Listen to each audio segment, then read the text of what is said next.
My lord.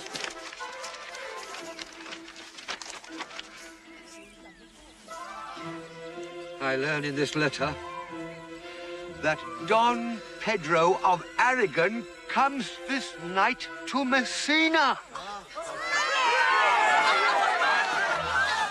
He is very near by this. He was not 3 leagues off when I left him.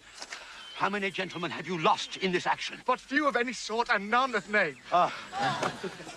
I find here that Don Pedro has bestowed much honor on a young Florentine called Claudio. He hath borne himself beyond the promise of his age, doing in the figure of a lamb the feats of a lion. Is Signor Mountanto returned from the wars or no? I know none of that name, lady. My cousin means Signor Benedict of Padua.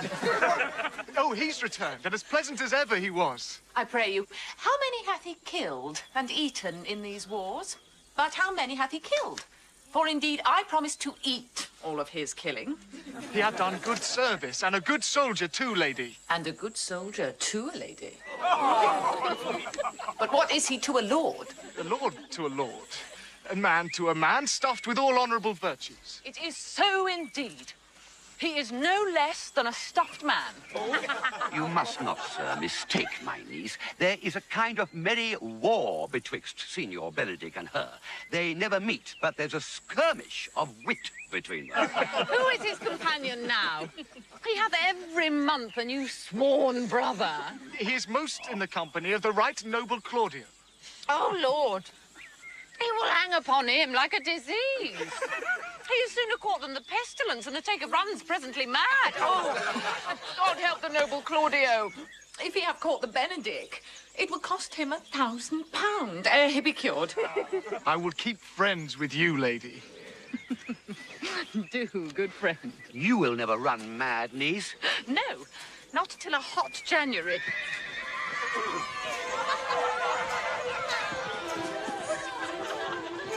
Don Pedro is approaching!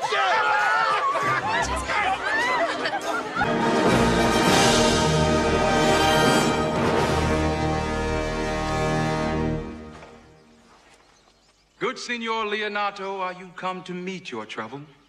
The fashion of the world is to avoid cost, and you encounter it. Never came trouble to my house in the likeness of your grace.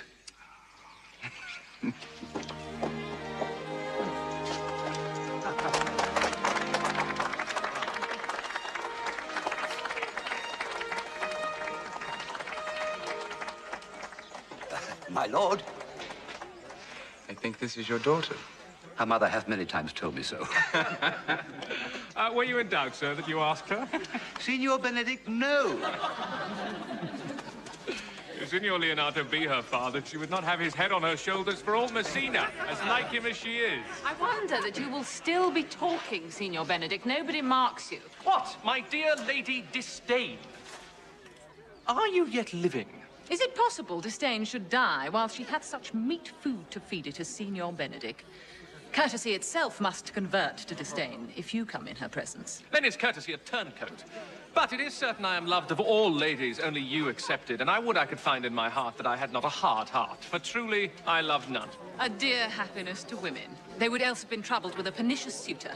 I thank God and my cold blood I am of your humour for that. I had rather hear my dog bark at a crow than a man swear he loves me. God keep your ladyship still in that mind, so some gentleman or other shall scape a predestinate scratched face. Scratching could not make it worse, and for such a face as yours were.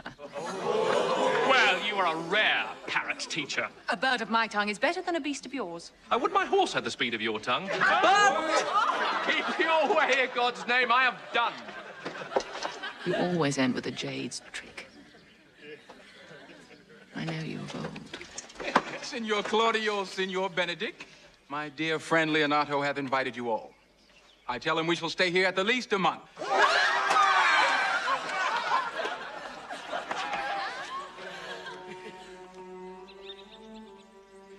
Let me bid you welcome, my lord.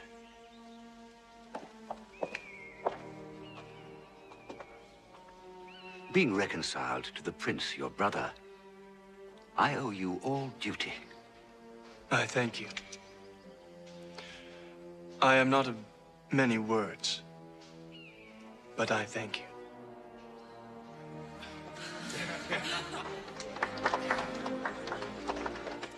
Please, it your grace, lead on. Your hand, Leonato, we will go together.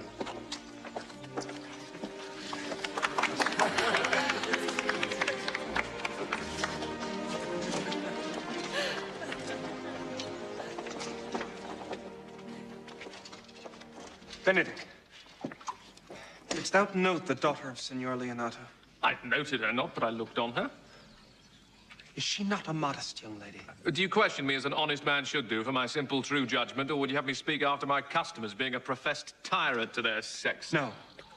I pray thee, speak in sober judgment. Why, if faith methinks she's too low for a high praise, too brown for a fair praise, and too little for a great praise. Only this commendation I can afford her, that were she other than she is, she were unhandsome, and being no other but as she is, I do not like her.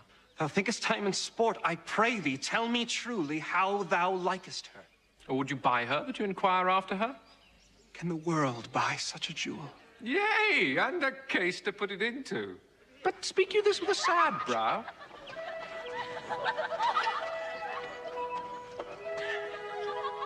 In mine eyes, she's the sweetest lady that ever I looked on. I can see yet without spectacles, and I see no such matter. There's her cousin, and she were not possessed with a fury. Exceeds her as much in beauty as the 1st of May doth the last of December. But I hope you have no intent to turn husband. Have you? I would scarce trust myself, though I had sworn the contrary.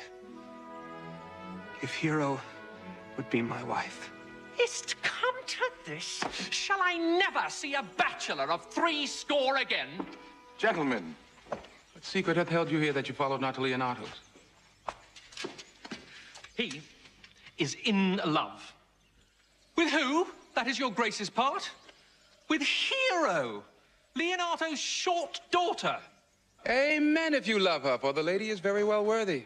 You speak this to fetch me in, my lord. By my troth, I speak my thought. And in faith, my lord, I spoke mine. And by my 2 faiths and troths, my lord, I spoke mine.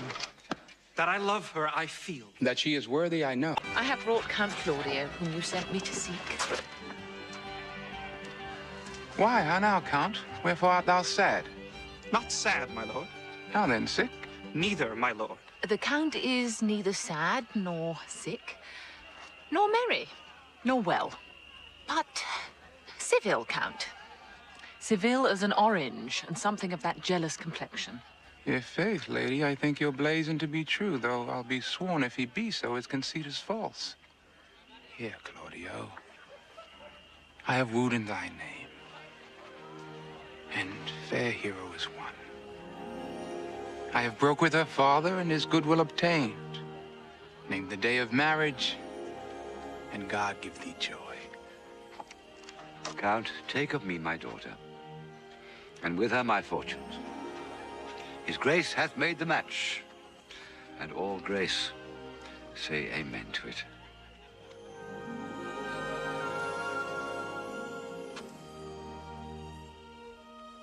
Speak, Count. 'Tis your cue. Silence is the perfectest herald of joy.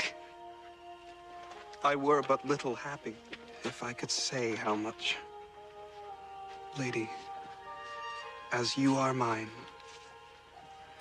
I am yours. Speak, cousin. Or if you cannot, stop his mouth with a kiss, and let not him speak neither.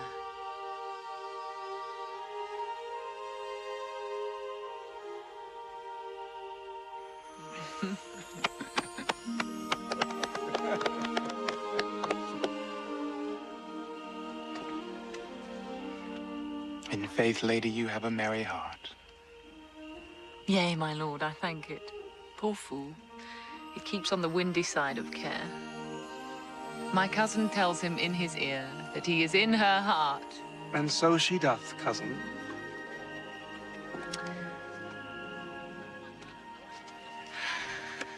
Good Lord, for alliance.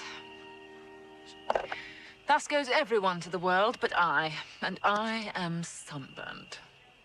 I may sit in a corner and cry hey-ho for a husband. Lady Beatrice, I will get you one. I had rather have one of your father's getting. Hath your grace ne'er a brother like you? Your father got excellent husbands, if a maid could come by them. Will you have me, lady? No, my lord. Unless I might have another for working days. Your grace is too costly to wear every day. But I beseech your grace, pardon me. I was born to speak all mirth and no matter. Your silence most offends me. And to be merry best becomes you, for out of question you were born in a merry hour. No. Sure, my lord. My mother cried. But then there was a star danced. And under that was I born. Cousins, God give you joy.